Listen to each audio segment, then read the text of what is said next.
Hey guys, welcome back. I hope you are having an amazing day. Let's get right into the stories. The first one is an entitled People Story.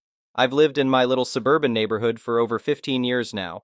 It's a nice quiet area with tidy single-family homes and neat lawns. Everyone pretty much keeps to themselves, but we're still friendly in that neighborly way, smiling and waving when we pass each other on the street.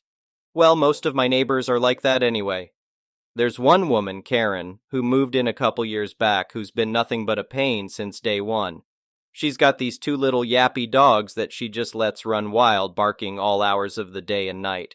Multiple neighbors, including myself, have talked to her nicely about keeping the noise down, but she just ignores us or claims they're not her dogs making all that racket. After over a year of interrupted sleep and constant headaches from the incessant barking, I'd had enough. I called animal control to file a noise complaint. An officer came out the next day and, of course, immediately heard the noise when he pulled up to my house. He went and talked to Karen, who denied it at first, but when the dogs started yapping again, she couldn't pretend anymore. The officer gave her a warning and said he'd be back to check on the situation, and if the dogs were still a problem, she'd face fines. I thought that would be the end of it, but oh no, I had no idea the crazy I was about to face with this woman. The day after the animal control officer visited, I woke up to find my entire front lawn covered in garbage.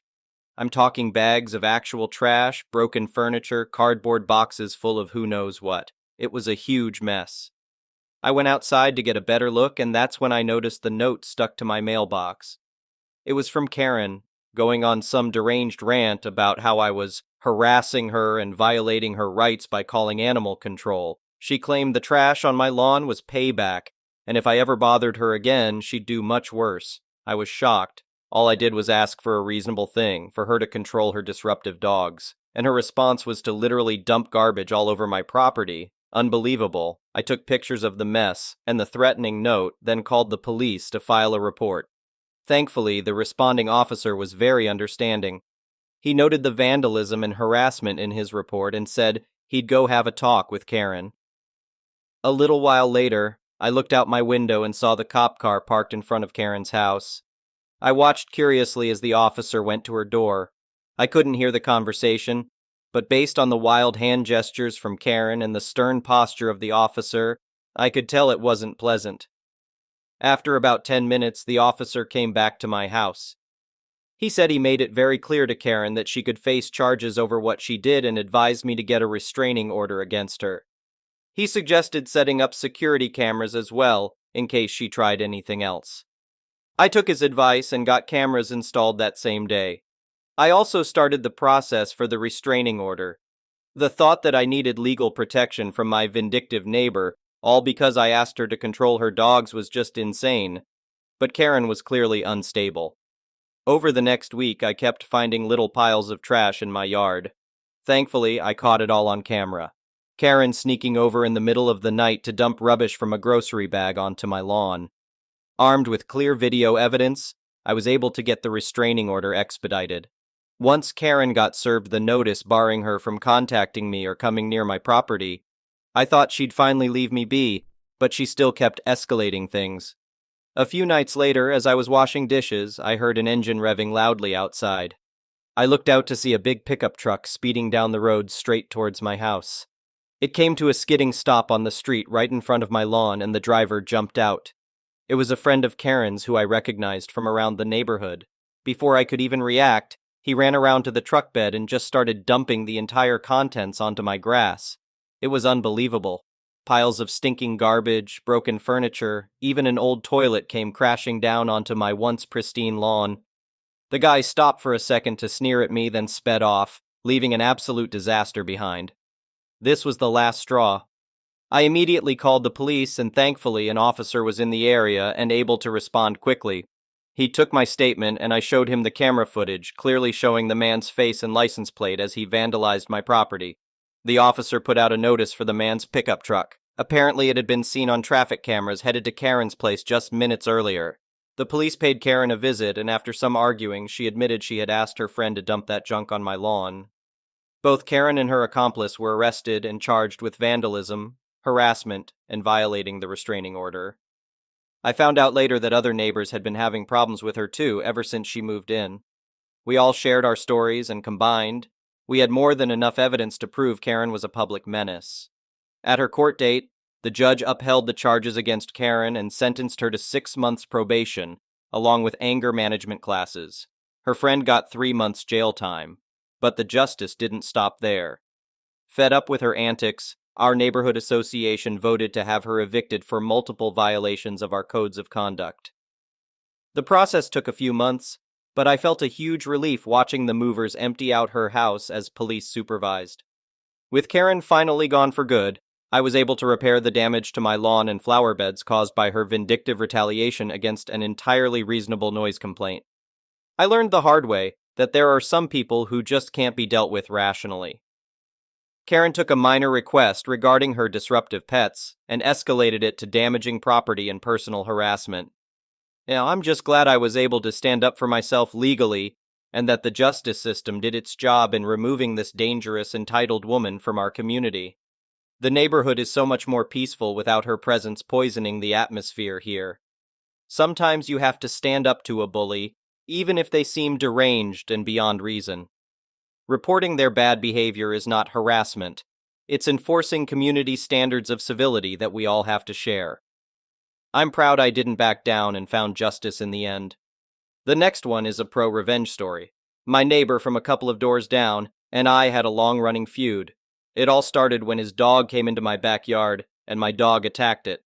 I was nearby and able to call my dog off before it got serious, but the other dog had a couple of bite wounds. The neighbor wanted me to pay the vet bill. When he threatened me with a lawsuit, I offered to pay half, even though I owed him nothing. It was his dog that was off the leash and in my yard after all. He declined the offer, took me to small claims court, and lost. The trial lasted only 3 minutes when the judge found in my favor. That set in motion him starting to mess with me on a regular basis. My garbage cans would get knocked over every trash day. He would honk his horn and flip me off if he drove by my house. He tried to get my 10-year-old son arrested for riding another neighbor's mini bike. Never called the cops on their kids, just mine. It was all stupid, petty stuff. But it was a lot of stupid, petty stuff.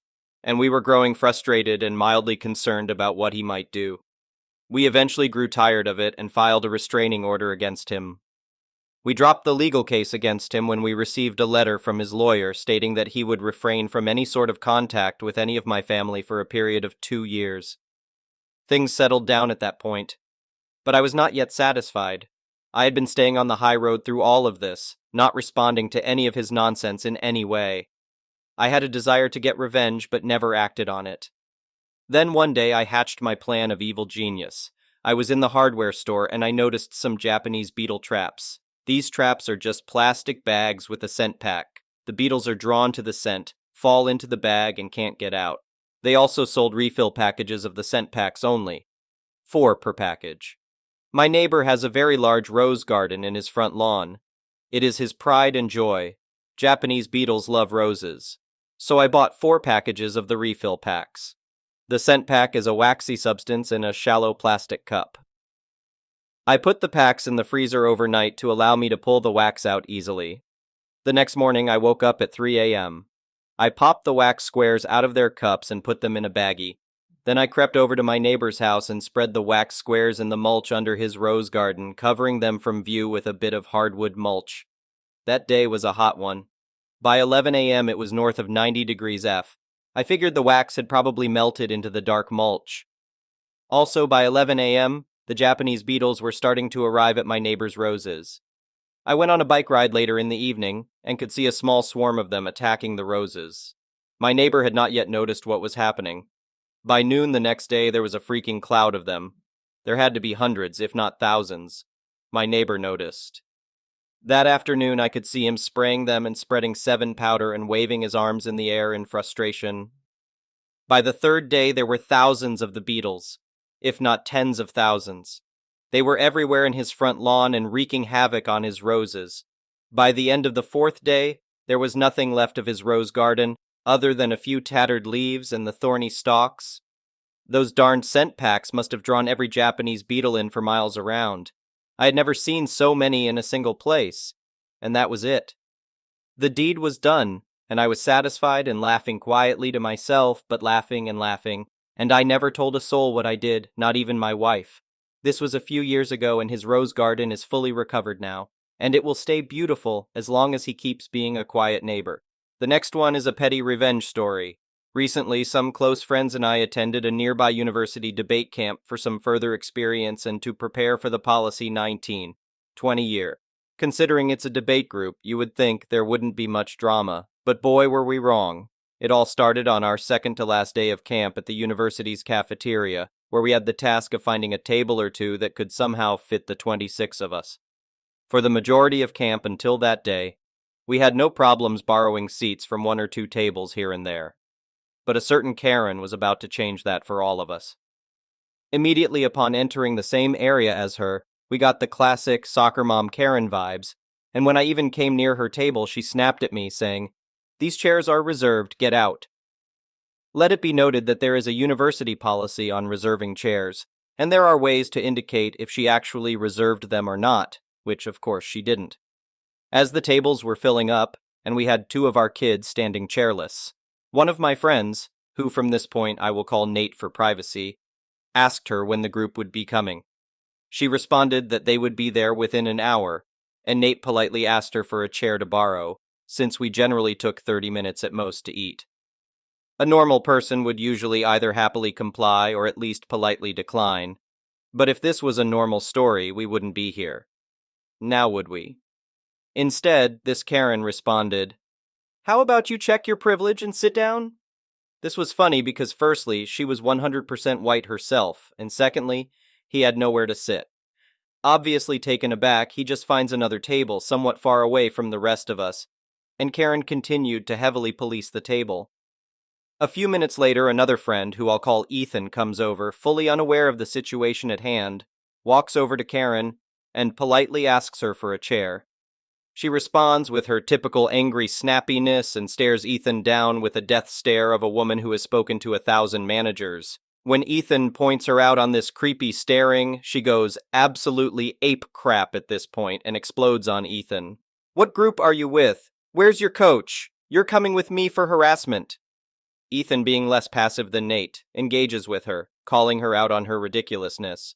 Also during this time, two unrelated college students and a cafeteria janitor all try to intervene, asking her questions like, "Do you know these kids? And why are you getting so angry? They're just some dumb kids." At this point, Karen just goes beyond nuclear and drags Ethan and Nate to the university office and literally files a harassment claim on these 15-year-old teens. This is where she made her fatal mistake, and our petty revenge begins. In the office, a university cop was called to talk to Nate, Ethan, and Karen, where she proceeds to make preposterous claims about them and says there are witnesses. One by one, we strike her arguments down with proof, true policy debate style, using our nerdy terminology on witnesses and evidence, and actually get witnesses to testify to her craziness. At this point, she's getting flustered and angry and tries to play the sympathy card, but we effectively destroy that. At this point, the police actually end up turning on her, and she ends up getting a harassment charge. After that, our debate group chat exploded with messages just clowning on Karen, such as "Soccer mom destroyed" and "Karen for prison." In the end, the moral of the story is if you're going to mess with a group of teens, make sure they aren't the advanced policy debate team, because we will win. The next one is a malicious compliance story. This isn't my story, but my younger brothers and I giggle each time I think about it. I was bartending in a restaurant in the DFW area, and I had gotten my younger brother a job there serving a few months prior. Now let me preface this by saying we both enjoyed our jobs here, and the following was just him being a smartass, and everyone involved got a great kick out of it. Malicious compliance, yes, but with no ill intent. We were both on shift one night on a slow night, and my brother is one to find loopholes in things to push the boundaries of what he can get away with. At the time, I had been at this job for a few years now and was pretty well versed in the ins and outs of the job and the employee handbook. Now, I'm not sure how he came up with this, but he randomly came up to my bar top and had a question about the dress code. He asked, "Does the employee handbook say that we have to wear our belt across our waist?" Puzzled for a second, I racked my brain, going through the handbook mentally. I was a trainer, so I had to go in depth with new hires about dress code, policy, etc. After a second, I said, "No, I don't think it does, but it does say one is required." I saw the twinkle in his eye glimmer, and he takes the belt off and straps it across his chest Rambo style. A few minutes go by, and management catches eye of his shenanigans and instructs him to put his belt on properly. He refuses and states that he has his belt, and the handbook says nothing about where it has to be. Management argued it for a bit and went into the office to do some digging in the handbook. While they were busy looking through it, my brother went on business as usual, getting the occasional question from customers, and he would tell them the situation. All of them enjoyed it and thought it was hilarious, the server kitchen staff as well. Management comes back after a few minutes and says, "Okay, you are right. It doesn't say, but come on, it's a belt. It goes at your waist." My brother, being a smartass, says, "Nope." So, he goes back and forth with management for a few minutes, and at this point you could tell the floor manager was getting annoyed. Management just kept insisting that being worn at the waist is implied because that is where belts go. Still, my brother insists that's not the case. So, management doubles down and says, "Well, let's look up the definition," and so they do. And lo and behold, the definition made their jaw drop. Per Google, belt, a strip of leather or other material worn around the waist or across the chest. At that point, they conceded defeat in good humor, and he wore his belt across his chest for the remainder of his shift. We both had a good relationship with the management team and still laugh about it to this day. Not sure if the wording ever got corrected, but knowing that he got away with that in pretty much every conceivable way warms my heart. The next one is an entitled people story. Years ago, I worked in a factory. We had a worker's lunchroom with the usual fridge to keep stuff cool and a microwave to make stuff hot. Not much else. For years, there had been no problems with folks' food. It was simple. Only touch what is yours, no exceptions. Jono was a big guy and a bit of a mad lad, as the Brits would say. He worked hard and played hard. He was a big fan of those sweet, salty type energy drinks and always kept a supply in the fridge. Evidently, he noticed his supply was disappearing faster than he drank them. Being a decent bloke, he first asked all of us if anyone had been at his stuff. No results. He then put a sign on the fridge warning of dire consequences for the thief when caught. The note disappeared after one day. This was mystifying as none of us removed it. Come Friday, we are all sitting around at lunch. Sometimes the manager, Bob, and the junior manager, affectionately known as Jeremy the Crapstain, would join us on Fridays for camaraderie and all that. The subject of the drink thief and the missing sign came up in conversation.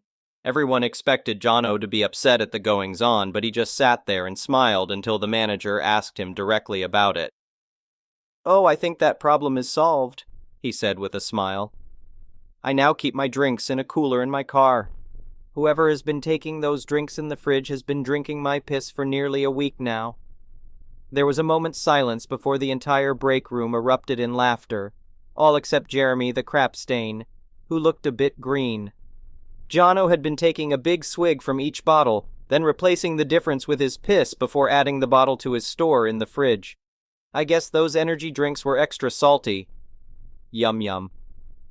The icing on the cake was that Bob refused to do anything about it. After all, if Jeremy had kept his greedy paws off other people's stuff, it would not have happened. And if Jono wanted to dilute his drinks that only he should be touching, then he was not harming anyone else.